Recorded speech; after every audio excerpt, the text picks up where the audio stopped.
Salam əziz qardaşlar, əziz izləyicilər. Əziz qardaşlar, gördüyünüz bax bu boz heyvanlar satılır. Hamısı birinci, ikinci qarnadır. Bax belə qızıl yelin deyilsə, votavot doğası xam işəklərdir. Bu gündən may ayının 11-idir. Bax kimlər almaq istəsə zəng eləyib, buyurub gəlib bax boz işəklərdən ala bilər. Allah alan qardaşlara xeyir versin. Bax bundan bax votavot doğası xam işəklərdir. Görsünüz bozları.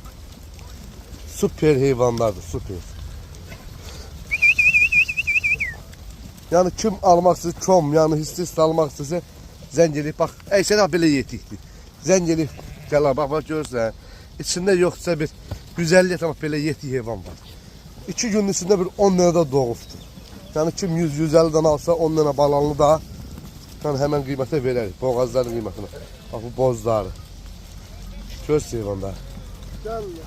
Süper heyvanlar. Allah alan kardeşlere hayır versin. Boz sort da boz sort kardeş. Bak bunların hamısı bozdur. Birinci qarnadır hamısı. 1-2'dir. Birinci, ikinci qarnadır. Görsün bozları. Hay maşallah. Dana değil dana. Görsün bak bir ecə sabadır çoxu.